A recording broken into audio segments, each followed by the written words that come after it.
All right, we'll start with me first. So, welcome to this segment of OffstageMY On Air episode 2. We're currently going to discuss about the 6th generation of consoles and our favorite games from then, the top 3 specifically. So this particular segment, if you guys have your own, let us know in the comments below. But featuring our fellow community members, we got Kenneth, Potato Lai, as well as Habo, Roars. And we will start by talking through our third, discuss about that, and then go to the second, discuss about that, and then go to our top 1. So make sure to let us know what your favorite games are, because we are going to begin. Yeah. So we can start. How are you guys today? Oh yeah, fine. Great. I'm fine, man. I'm fine. I'm feeling good. I've had a good dinner, had a good drink, and of course, lack of sleep. That's the offstage special. Lack of sleep. Typical, as per usual. Or how are you, Ross? Well, I just play Wario Ware. It's fun actually. Like man loves exercising, man. Yeah, like hey, nowadays I don't want to play games that lets me sit on the couch. I play like Ring Fit. I remember Ring Fit Adventures. You sat on the second hardest difficulty, and boy oh boy do I watch you suffer through that, man. But hey, like it's been a long time since I played this kind of game. Like the last That's time was like true. Wii games, yeah. Anyway, moving on from this, we're going to talk about the 6th generation of games. Definitely. Bro, it's like Ring Fit. It's like we're in the 11th, 9th gen already. Okay. All right, let's start from our top 3. Our third top 3, yeah. most favorite game from that particular generation. So you guys, we'll just say our favorite game first. Yeah. And then we'll discuss about them. Yeah. Okay. I think I'll let Habo go first. Okay. For me, the top 3 game, the third game that I like on that generation is actually Splinter Cell Chaos Theory. Yeah, one of the few really great stealth game during back then. Just to let you guys know, way back then, I didn't play Metal Gear Solid. Because I didn't know at that time. We have Metal Gear Solid at that time. Because in X-Play, it was introduced to me through a show called X-Play at that time, and the show is Splinter Cell. And I was like, oh, cool, because at that time I was still like young, and I see a concept of light versus shadow. Pretty much cool. It plays heavily on light versus shadow. And when I played through it, and wow, I didn't regret it, because I know that, Splinter Cell Chaos Theory is actually the best Splinter Cell game for the whole, like, up until Splinter Cell Blacklist, which is like PS3 game, basically. Yeah. Okay, that's cool, because I remember back in the days, Splinter Cell used to also be a mobile game at one point. I remember back in the days, you had to type in a specific code in the SMS. You get this magazine that you get like on the weekly, and these magazines would have this page where they cover like different games, and you have to enter the SMS and pay like I think it was like prepaid or something like that. Pay that, and you get to play. I remember playing Splinter Cell on the phone at the time. It was kind of interesting because back then, having Splinter Cell on the phone felt surreal because it felt so clunky. Like it felt so, I'll say, it didn't feel like it belonged as a phone game, right? But I've never, like personally, I've never actually played Splinter Cell on like that era of the consoles as well, because I've only ever played on the phone. Because of the phone and the way how clunky it was in terms of controlling the character, it made me kind of drop the game and drop interest about the game. So it's good to know that actually, like, by playing the console, you actually get a really good like player experience. That's great. So I'll pass it on to Oscar. Me first? Yeah, sure. Yeah. Okay, so I would say that generation, we're not going to talk about handheld games. If it was handheld, I would say way more. But we'll keep it to consoles this time because the limiting it down is better, alright? What's this game called? Oh yeah, Metal Gear Solid 2 at the time. I loved the story of Metal Gear Solid 2. Of course, I think Metal Gear Solid 3 is better for me. But 2 is like, what are memes? What are memes? So like Metal Gear Solid 2 is a classic game by Hideo Kojima as per usual, right? Where it's an action, stealth, espionage, tactical game, as they title it. Tactical espionage. Yeah, I mean, they use all 4 of those buttons. making it sound so mysterious there, man. Yeah, but the best part about Metal Gear Solid 2 is that because it's the first leap to the PS2 era, they've shown people why they should get the PS2 is 1. 2, the graphical leap from the first game was crazy. That's true. Right? Imagine seeing the tanker mission, the ship mission. Yeah. Crazy rain effects, the lightning when it came in. crazy effects, and the story was both hilarious, fun, and mysterious. Very good. People who know me in Offstage itself know that like I'm actually more of an RPG player, more so a JRPG player. So during the era of like the mostly PS2 era, I think PS2 was my most played console in my lifetime. I would say like during that era, I would say my third would be Final Fantasy X. Now it's a bit of I would say a bit of a hot take, but personally I do not find back then the combat system wasn't really appealing to me. It felt so linear and I didn't really get a lot of variety out of it. It's basically build your team upon this certain strategy and go forth, you know?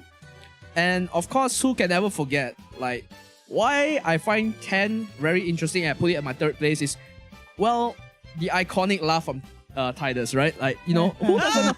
Yeah, exactly, right? Okay. Who doesn't know that meme, man? And the narrative of the story, well, I would say it started off really slow, mysterious. A lot of vague things were happening here and there, but throughout the story, towards the end, I would say the story build up was really good. Tidus had such a great character development. Though I would say the ending was a little bit tragic. I mean, like at this point, I'm not gonna be like spoilers because the game's been out for so many years, right? Exactly. Yeah, PS2, yeah. But the ending was so tragic to me that I felt like it felt like a worthy story. It felt like the game was worth playing, but towards the end of it, right? The end as in like Towards like 10-2 or like 10 No, just 10. Just 10. 10. The Yeah, overall 10-2 story. is another beast on its own. The ending is okay. worth playing Yeah. too. That's the point. Yeah. So I guess we can move on to the second one, right? Yeah, second, So yeah. how about what's your second one, Habo? Oh, my second one, just put it this way, alright? It's a GameCube Cat ported to Wii. So my second favorite game for this one is actually Zelda Twilight Princess. The Legend of Zelda Twilight Princess. Twilight Princess. Yeah.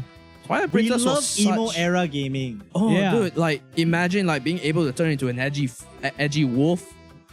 Like, and the whole setting of the game was dark. Like, it didn't felt like a Zelda game. You know, it felt like a post-apocalyptic world, right? Yeah. It felt so like there's this when it first came out.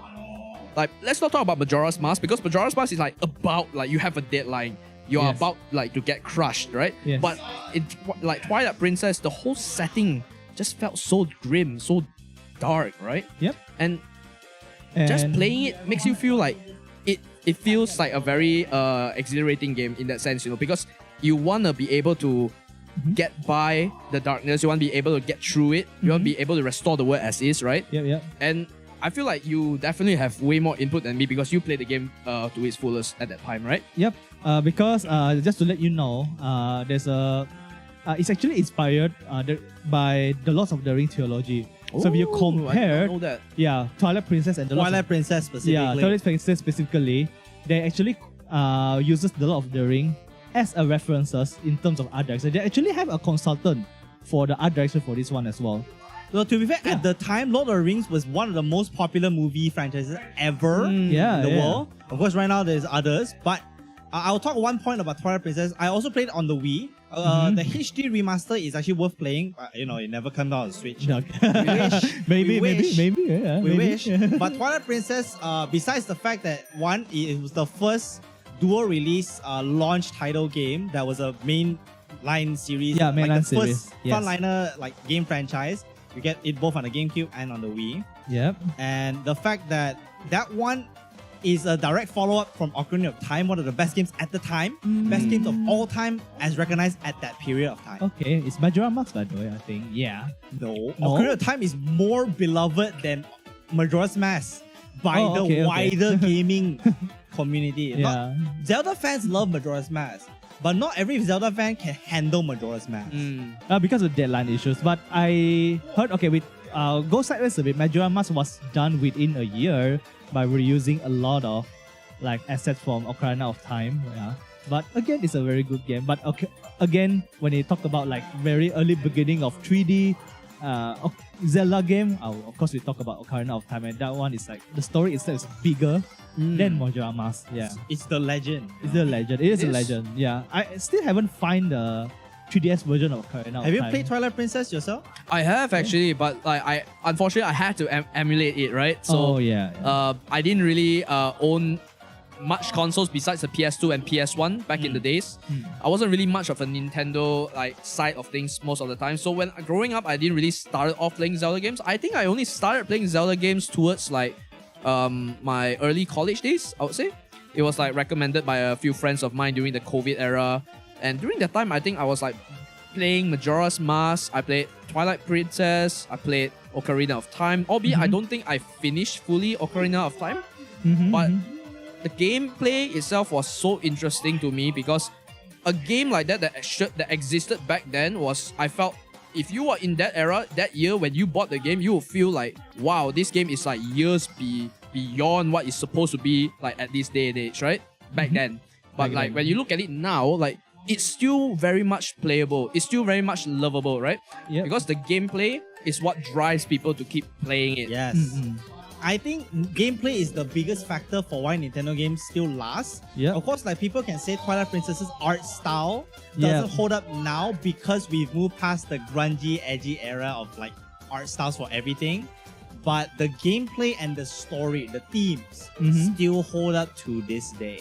And that's the biggest part. Personally, a very quick one, I still hope Nintendo can go back to Twilight Princess outside the nitty-gritty, because I really want to see them what if this whole like Zelda lore is getting more serious, because again, Breath of the Wild and TODK, Tears of Kingdom, although it's serious, it doesn't have that urgency kind of feeling. Yeah. I mean, like, on a side note, and this is definitely a hot take from me, I feel like, well, Breath of the Wild was itself, the game was too open. Like, not like it's a bad thing, but it felt like it was just too empty. Like, you traverse through the fields, right? And yeah, that's the point of the game, to be open world for you to travel, but it felt like something that was too open. It was too empty. It felt like it was more the game was more traveling than doing stuff, if you were like a completionist run, right?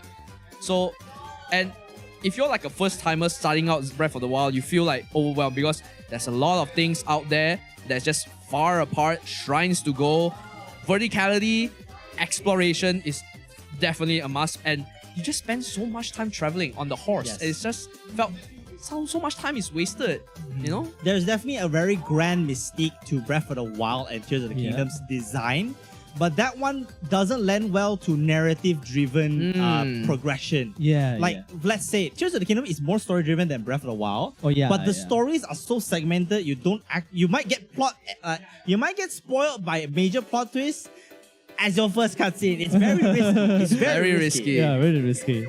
Yeah, but I digress. Like, all in all, I agree. Zelda games are really, really good. Yep. All right, moving on. Who?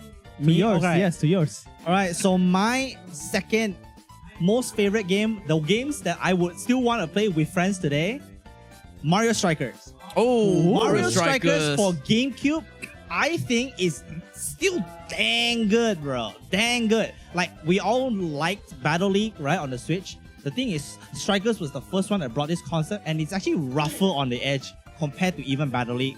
And yes, Charge on the Wii is crazier, but GameCube controller just feels better. Okay, I'll say that first. Was this Mario Strikers like regarded as like the melee of like I guess Mario Strikers, like just a melee version of it, because it was so fast paced comparatively, right? Yes, so for example, the items spawn way more often. Yeah. The more rougher you get, the more items you get, which is crazy. I love it. Definitely. Oh, okay. Like, you have to go through like different cups. I remember, I believe, I'm not sure if what was that? Piranha Plant PD? PD Piranha. Yes. PD Piranha was broken, man. I'm not gonna lie. I've seen clips of like championships matches, bro. Dude. Is PD a player or a goalkeeper again? He's actually a player and he's banned. He's actually banned. Dang. Oh, okay, Yeah. that's the first time Like, in competitive, he's actually banned. Yeah. And like specifically, that Mario Strikers is still held up as a competitive game for a very niche demographic. The community still exists online. Of course, Malaysia doesn't have this, but like Mario Strikers still exists. Yes, good mention. But I also want to bring on the fact that the Mario sports games during this era, go hard. Oh, dude, I recently hard. played like Mario Go Tennis like a few months like back. I think it was called Mario Tennis. They're really good. Really Mario good. Tennis was so good. It felt like RPS on steroids, man. Okay, do you know Okay. Mario Golf? Okay. This Tosu Tour, most regarded as one of the best Mario Golfs. Mm-hmm. Mario Baseball Sluggers. Oh, It's okay. still okay. really fun. There's none now, so like hey, it's like and then Mario, or is it Mario Strikers as well? So what's the one that you mentioned again? I think it was tennis. Tennis. Yeah. Mario Tennis, or I forgot the actual subtitle for Yeah, the I GameCube forgot version. what it was. Which one? But- GameCube? Yes, Power GameCube. Tennis? Yes. Mario Yeah, Power yeah, Tennis. Power Tennis, So yeah. Power Tennis was also regarded as one of the best ones in the entire franchise. Now might be superseded by Aces in terms of like longevity, but that era. No more. Crazy, really. crazy. Yeah, I agree. Definitely. I still remember way back then when I played Mario Tennis with my brother. The song is good actually. But yeah. Yeah. I mean, not counting Mario Kart. Technically, that's not a super title, but that is It's the still goat fun. as well. Double Dash, crazy. Anyway, your turn. Well, my second game that I would present in terms of like my favorite would be Tales of Abyss. Like Oh. I would say that one. game was the first ever Tales game I've ever played. It was Abyss came out before Symphonia, or which? I think I believe after Symphonia. After Symphonia, Yeah, but after Abyss Symphonia. was my first Tales game. After where I think I replayed I played Symphonia after. Abyss was like, it was a daunting thing for me because that was the first ever Tales game I played, and that itself was, I would say, it's so underrated, that game, because it got downplayed by the fact that it was a relatively simple combat system. Mm-hmm. Because back in the days, they didn't really have any more like advanced like combat systems at the time. So Yep. the story starts out with you hating the protagonist. By the way, like you don't like him. Oh, You yeah, see yeah. him, he has like this, I guess, Chad energy, like very arrogant, very edgy, all this stuff. But over time, through the story, you will start to see the character grow, and it feels like you are. And because how long the game was, like you had such great story, such long story. You go through the entire story, and you feel like you are part of that thing, that party. You feel like you can see the development of the protagonist, and that's what I like about the like JRPGs, is the immersion that you get from like playing the game. Like all these things is what I seek when I feel like I'm going on the exploration with them. Like it's undeniable how fun it feels like as a kid, right? Mm-hmm. Like you have this endless source of imagination. You were young, you were like creative, right? And because of that, it really brightened up my childhood. Yep. Playing that game, I would say, in a way, shaped me to who I am today. Like in terms of morals, like I learned to not be too, egotistic, right? Yes. And like, it's like the morals you learn from games. You definitely pick up one of things or two, right? From Yes, games, yes. right? Yeah. Oh, by the way, once you, I remember you say something like a protagonist that players hate. Yeah, I never seen once you mentioned about that because I didn't play the game, but I watched the anime. Yeah, it makes me hate that protagonist. as Right, well. I'm yeah. telling you, it makes you hate him, man. Yeah, because like he was so cocky. But then again, in terms of like character build up, like, oh wait, is there any more protagonists like in nowadays games that we hate him in the very beginning? Hate wise. Yeah. Besides Protagonist? protagonist, yeah, because this time, the hard, protagonist man. is like protagonist. We hate the protagonist at the very beginning. Yeah, that's the unique sell point for me. I think recent example on top of our heads is probably very few. very Very few. Yeah, very few. Because nowadays the trope just follows like the hero versus villains, the good versus the bad, It's quite tropey, I would say, and more focused towards like isekai and adventure nowadays. Yeah. Through anime, right? Yeah. Or I think the current style of JRPG is more of escapist fantasy, right? Yeah, in a way. Yeah, power yeah. The power that you get, all this. You are the chosen one, Yeah. Well, talking about the fact that era Bunye JRPG, a lot of them are cult classics to the point where people keep asking for remakes and remakes, and we're getting tons of them this generation, man. oh yeah, Tons. Like literally, just this direct, we got like what? Dragon Quest. Is it No, Dragon Quest is one, but that is older. That's Oh, not that's doesn't count. older. We're talking about like Saga Frontier, I think. Oh, Sega Frontier 2? Yes. two, yeah. So like a lot. I mean, Star Ocean was also a thing. Second right? story. Yeah. The remake came out recently. Trials of Mana, I think the one after Legends of Mana was the first one on SNES. Trials of Mana was PS1. Yep, A lot yep. of them keep coming back. especially PS2 or PS3 Yeah, era. for sure. The PS2 lah, basically. Yeah. I mean, if you guys have played Chrono Cross or Chrono Trigger, Ooh, It's fantastic still coming game. back with the for 2 yeah, day, and lah. people still want them, even to this day. We Yeah. had remakes of Super Mario RPG just recently too. So, Option Select On Air is brought to you by Manxeon Display Systems and Exhibition, as well as Offstage Malaysia, the community members here who currently are branching into Nintendo-centric community building. So, if you guys are Nintendo fans in any sort or way, Switch 2 is coming out. You want to find a place to hang out? Join us. Is all I'll say. Every Saturday, 2 p.m. onwards, right here at Manxeon. And look forward to the next episode where we will play other games, talk about the news of that week, specifically the Switch 2 Direct, as well as another topic in terms of video game discussion. So if you guys have any specific topics to recommend us to discuss, make sure to put them down in the chat and the comments below. We'll do that next time for the next episode. For any recommendations you guys give us. Alright, Yeah. so before we move on to our first, because we're gonna move on to that one next, right? Yeah. We're still in second, by the way, right? Yeah, second. Second. we're still already on. Like, Oh, yeah, the second one. Yeah, okay.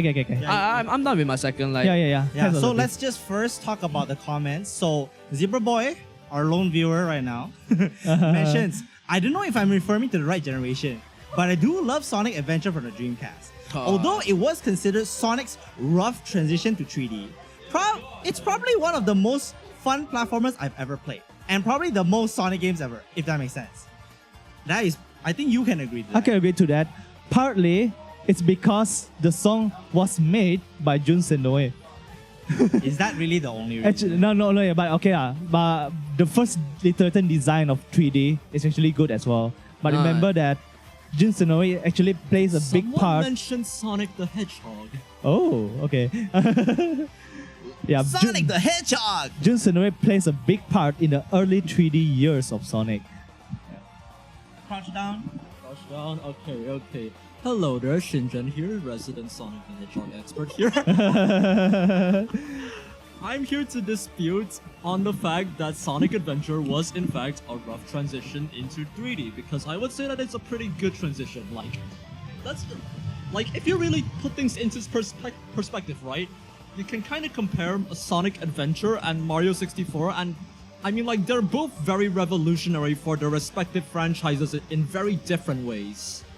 So while Super Mario 64 preferred to hone in on Mario's entire movement mechanic system and innovate through the level designs through secrets and shortcuts, Sonic Adventure goes in a bit of the opposite direction, say, because they have the 6 characters, Sonic, Tails, Knuckles, Amy, Big, and Gamma.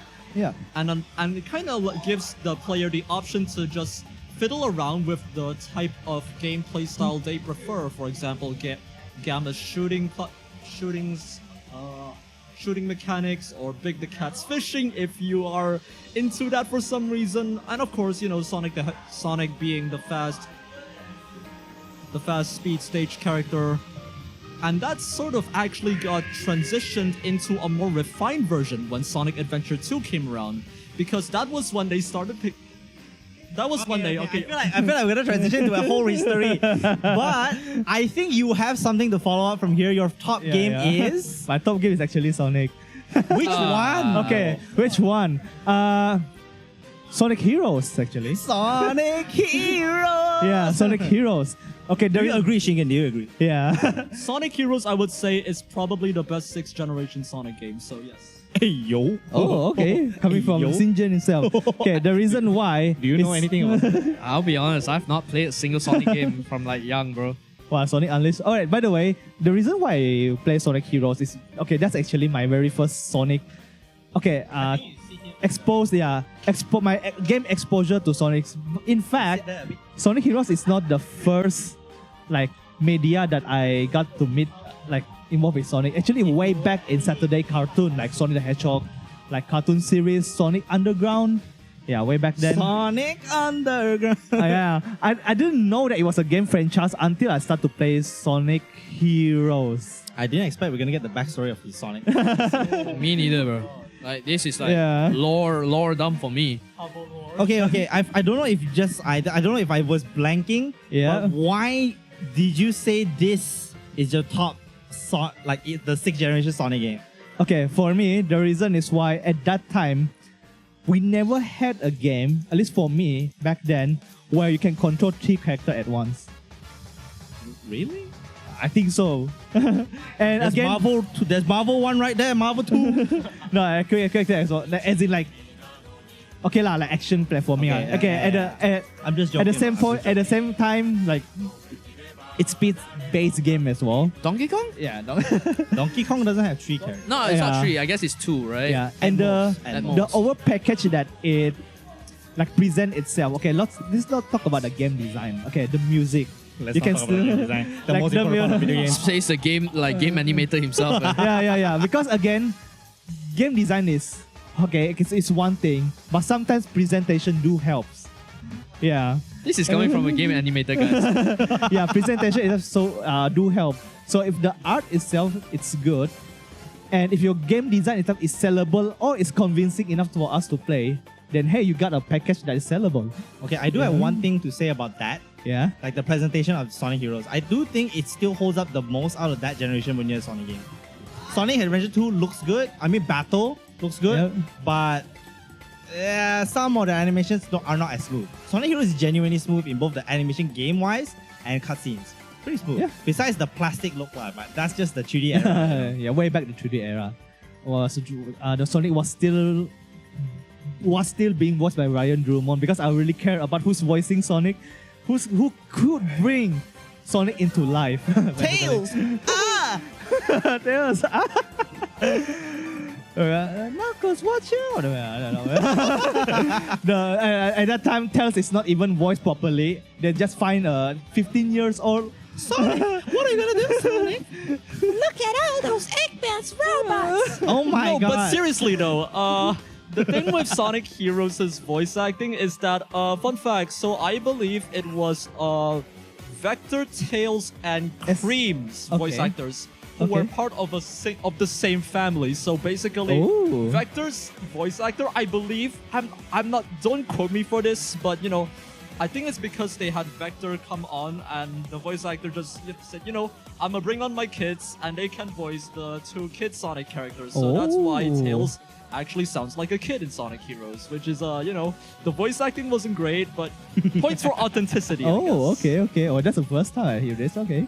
What's this? All right, Jankiest? so Huh, jankiest. Zebra Boy, his opinion is that Heroes is the jankiest among the 6th gen Sonic games. So, what do you think about that one?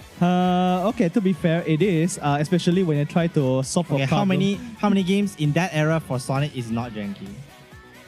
Sonic Mega Collection, anyway. It's not janky. Riders is not janky. Zero Gravities is not. Shadow the Hedgehog. See, the only thing I know about Sonic games is about Eggman making an announcement, man. That's all I know. That one is Riders, I think. That's the only thing I know about Sonic, man. We're gonna summon Babylon. Yeah. Anyways, Sonic Heroes. Anything else? Last point to say about your favorite game? In My that favorite era? game. Hey, the song's pretty cool, though. Team Sonic theme song. Sonic Heroes by Crush 40. Hey, Crush sometimes 40 I do the hum goat. it. Yeah, Crush 40 is the gold. Yeah, I'll still listen to Crush 40 songs every now and then. Yeah, Green Light Ride. His rendition of All Hell Shadow. How does that sound again? I forgot already. All Hail Shadow. But okay, I'm just gonna quit it here before some of this ears. I'll let you continue with your favorite. Honestly, like I'm down to just listen to you guys talk about Sonic, man. Oh wow, I didn't expect you guys to be such like nerds about it, but hey, that's great actually. In case y'all didn't know, Offstage Malaysia has tons of Sonic fans. I do That's not know why. true. It's unfortunate that I'm not one of them. They though. keep coming out like rats. Okay, like hedgehogs. Sorry. Yeah. Like, I'm genuinely like surprised at the number. Like you said, like it's surprising. Like all these people are actually just silent fans, man. But To be fair, Sonic had a tumultuous era between the Wii, the PS3, and the PS4. Until now, Frontiers is finally like in the limelight that is positively received. Yeah. yeah, I mean from one trope to another, like, hey, I guess my number one favorite game out there is Kingdom Hearts. And shout out to yeah. Ashraf, by the way. By the way, Ashraf, I'm just gonna say, you have a very hot take. If you're watching this, Ashraf, Oh, Ashraf? DDD is not a game that exists. I don't even know know what that game is. So you can yap about that on being 3DS, your yeah. favorite game, but boy, you are wrong. You are just wrong. My favorite Kingdom Hearts series out of the games that are out during the era would be Kingdom Hearts 2. Why? Not because of the story. Story-wise, if you are into Disney characters, if you are into like the whole idea of just Kingdom Hearts, like having Sora out there as like the guy who started out as nothing, trying to get back everything, like find his friends, find Donald, Goofy. Yeah, but the trope of fighting alongside Disney characters like Donald and Goofy sounds so outrageous at the time. Crazy. At the time, it's like people were like, "What? Really? Disney? Final Fantasy? Final Fantasy with Disney? Cloud Strife with Donald Duck. What a combination. You can beat up Sephiroth with Sora? Okay, never do that again." But I'm just gonna say, like, despite all there is to it, Kingdom Hearts 2 was surprisingly an amazing game. Like, the combat system was so, like, very advanced for its stage. PS2 era, like, combat system was so flexible, so much variety in the sense that you could play as much, especially when you go to Final Mix, when you have access to Final Form, right? Have you played Kingdom Hearts? No, I played like the first 2 hours of it and then stopped. Okay, why does your brother love Sora this much? Is there a reason? He mashes buttons. Okay, I guess that is a fair reason. So, if you guys didn't know, his brother BJ Kirby plays Sora in Smash Ultimate.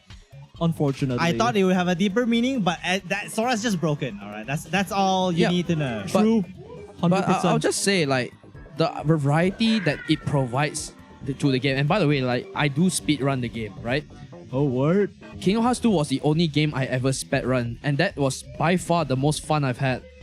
Knowing every single chest location, knowing every enemy spawn, knowing how to optimize the game, and yet you have different strats that comes out every time that updates over the speedrun So community. your top game was 2 or 1? 2. Yes. I know you like KH too. I'll just give 1 point of why I like KH. So KH obviously was a miracle work, right? You cannot say like Disney and like Tetsuya, I forgot if it was Tetsuya Nora or any other producer, but them just randomly meeting and having a chat, being able to talk about what if we had Disney and you had Final Fantasy just mixed together. Crazy proposal, like elevator pitch. Okay, and it happened, and now, I mean, just as a Smash fan, Sora is one of the most emotional reveals for everybody, even if you're not a Smash player. Yep. Everybody who watched that was crying. I mean, like Kingdom Hearts fans, Yeah. especially. We were happy to see Yep. Sora in the game, but yeah, you know, yeah. like, and truth be told, like, they even brought back one of the most favorite super boss out there, Sephiroth. What a fight!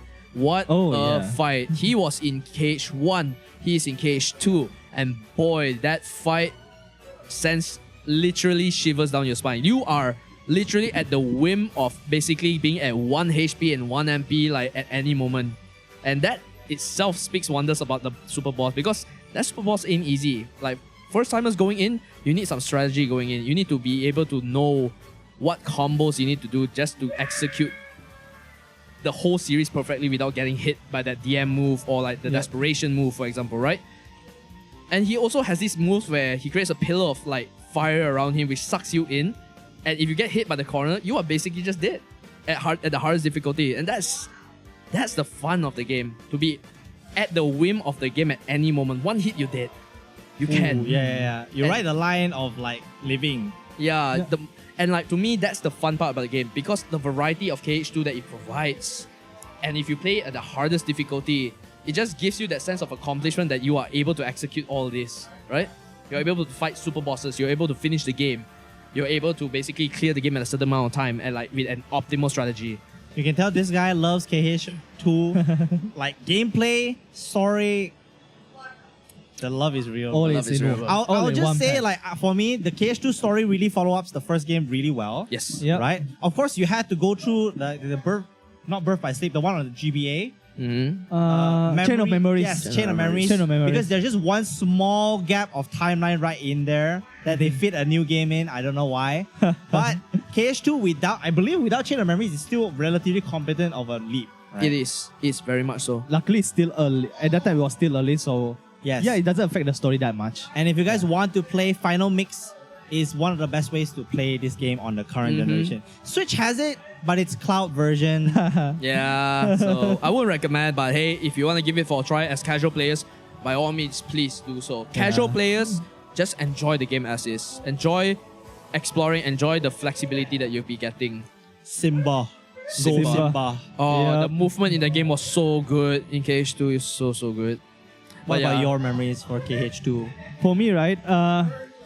Okay, for me at that time I was playing 1 and 2 back to back, and not back to back. Like the moment I'm done with 1, I still play to 2, and oh boy, like the quality ramp up is like really high because back then I didn't play Kingdom Hearts game. At that time 1 and 2 is released already, so I played 1 then straight to play 2, and league was crazy, it was right? really crazy. I was like I was really hooked into it, and again I didn't play Final Mix.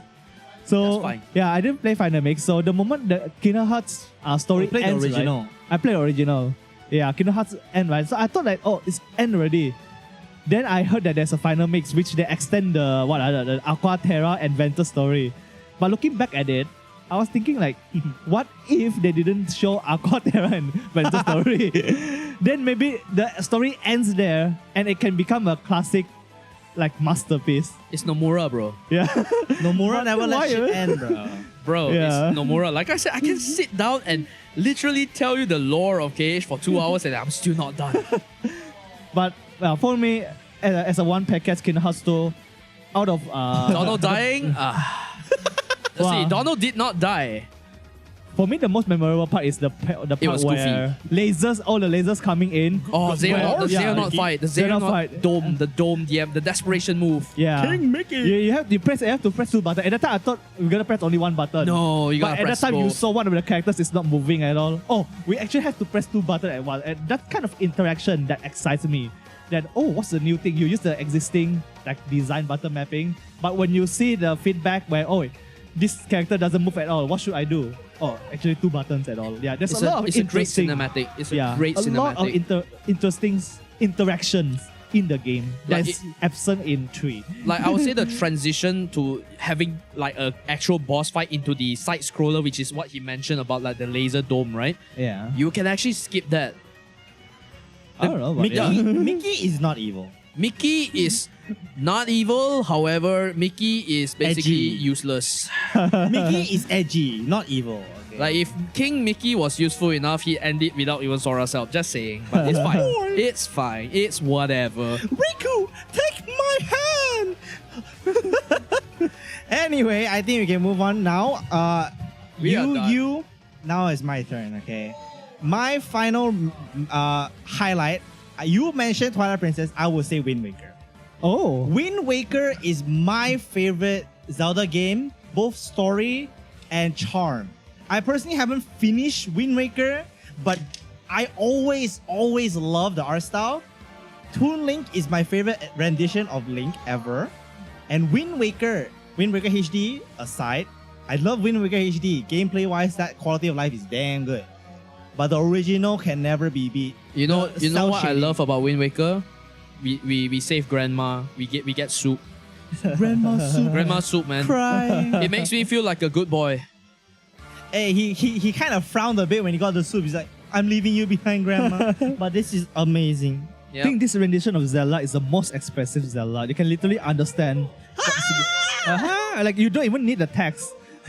You just see animation, the voice that being acted by the voice actor or actress. Yeah. Yeah, like it's a cartoon, like it's a Saturday cartoon thing. Like. Just sound effects, bro.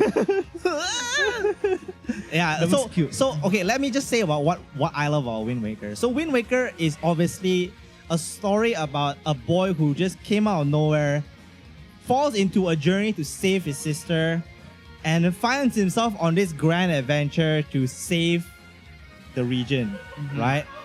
Ganondorf came out of nowhere. Obviously, this is, I think, one of the best follow-ups from Ocarina of Time. Twilight Princess is a completely different timeline, Yep. right?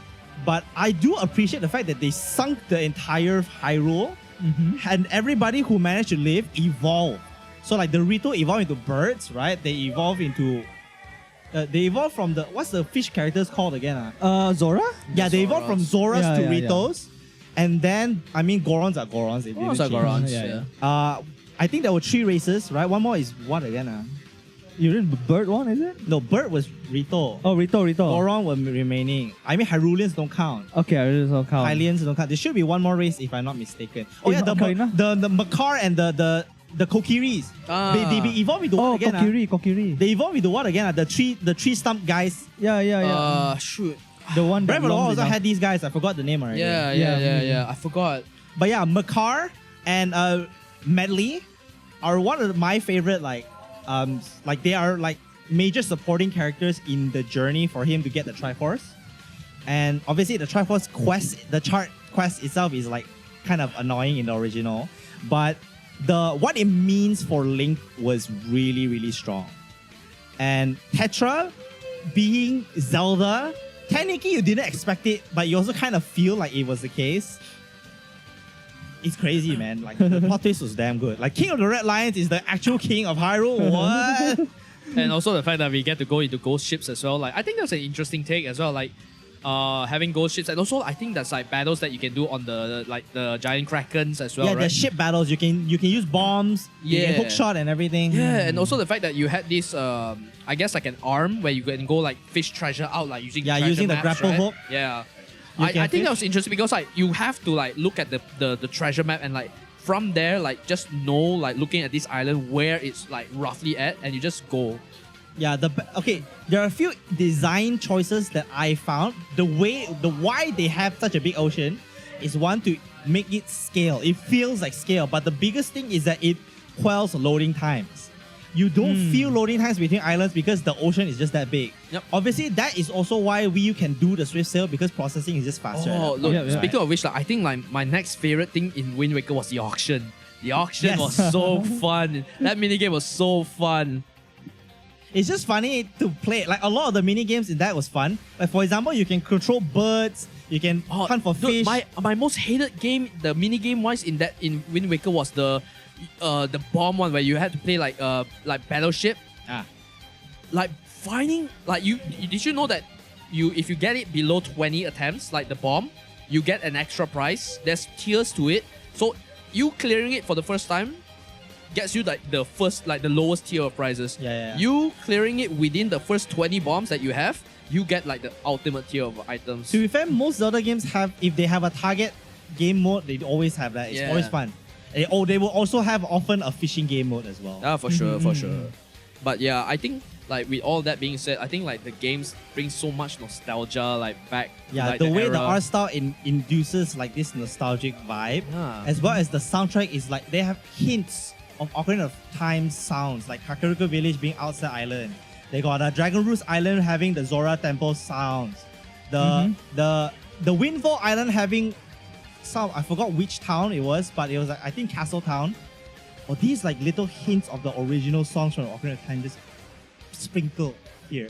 Compared to like Breath of the Wild's little sprinkles were a little too subtle, Wind Waker has just the right balance in my opinion. Well, which Zelda game you should play first? Well, it depends on what Accessibility, yeah. I think that's the first accessibility. consideration. Like if you're able like to basically like get your hands on like maybe like right now maybe Zebra Boy for you right now would be the Switch, so maybe like Breath of the Wild or like Tears of the Kingdom I would say, but like if you're looking for more I don't think those nostalgia, should be the yeah. first ones. Yeah, but Yeah. I won't recommend that as the first. But in terms of For the accessibility, Switch, I yeah. think Link's Awakening should be your first one. Oh, that's true. Yeah, Link's Awakening.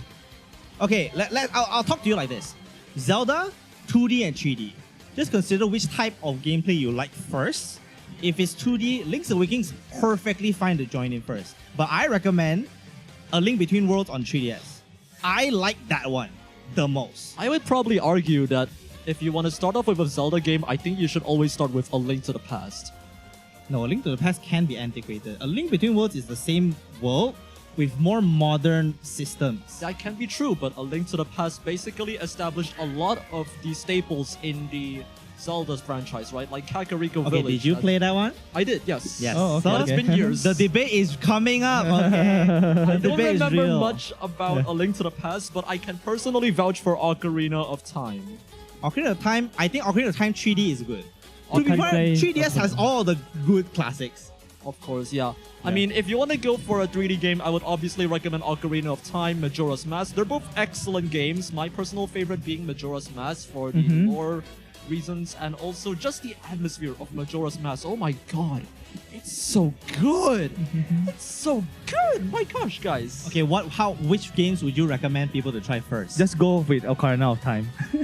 yes. Just go with If it's, Ocarina. okay, Ocarina of Time has just the right balance of story, narrative-driven like enthusiasm, as well as like freshness of how the characters are with the mechanics. Ocarina of Time 3D is a damn good remake for this game. Play it. I was sad that it's not on like a home console, but it's pretty good. If you want Majora's Mask, play the original. Yeah, so I think consider these two, okay? Either you go with Link to the Past or Between Worlds, and for 3D, Ocarina of Time is a good option. Yeah. But I think like with all that being said, like with all these games that brings back so much nostalgia and like our favorite games and all, right? I would say like it's again like it's just based on our preference, our personality, right? Our opinion, right? Of course, feel free to like let us know like what your top 3 favorite games are, right? Because like honestly, there are games that we have not played before in that era, right? There's too many of them, too many great games out there, and like we want to hear from you guys like this topic alone can be extended to a whole series. Exactly. No, we're not going to do that yet because there's more topics to go. Exactly. But like, we can let you talk about your favorite game of all time in a different episode, alright? Okay, sure. Why not? Please, do I need to talk about the entire development of Sonic Adventure and its many bad parts? Not today. Well, I mean, if you want to talk about the entire development, honestly, Next time will be Sonic focus. no. Tell you what, Zebra Boy. How about Zebra Boy? How about you show up? Yeah, here you and show talk up about- after Raya. And by the way, happy Raya Ideal Fitri to everybody out there. We wish you the best, and we wish you a happy Raya out there. Zebra Boy, you are condemned to come to the next session because if you don't, you are basically disqualified from all Star GG pages. Mandatory attendance. Okay. Oh my god, thank you. Oh Yeah. yeah. Gotcha. All right. We are gonna be excited to hear from you, Zebra Boy, after Raya. Happy Raya, by the way. And yeah, I think let's cut it. Right? Let's just end it on a good note by saying that we appreciate everyone who's here today, and basically like thank you for listening to our segment. And we hope that this sense of nostalgia comes back to you guys by us talking about like the old era of games, right? Yep. And maybe it helps you reminisce the old days, like the good old days where you had back in the days where like things were more calmer, things were more easier, things were much more simple. Less complex. When gaming was mind-blowing as in every Exactly. corner. Exactly. Experimental, like keywords. Yeah, A lot of but experimental games. This is Offstage, and we're so thankful for you guys for listening in. We'll hope to see you guys next time. Let me just end this with a sponsor segment. Again, our venue is provided by Manxeon Display Systems and Exhibition, as well as our community, Offstage Malaysia. Thank you everybody for joining us today. Do suggest us what games and what topics we can do next time. Next episode 3, will be the week after Nintendo Direct, Switch 2 Direct. Holy so shit. join us for the reaction on the Discord, and we will join you with a discussion the week after. All right. Maybe we get Smash 6, hopefully. Now. Hopefully don't blow this up, no, Nintendo, no, please don't. Okay. So my name's Snivy, I'm Potato Lai. I'm Shinjan. Habo. and we'll see you guys next time. Bye bye, guys. Bye bye.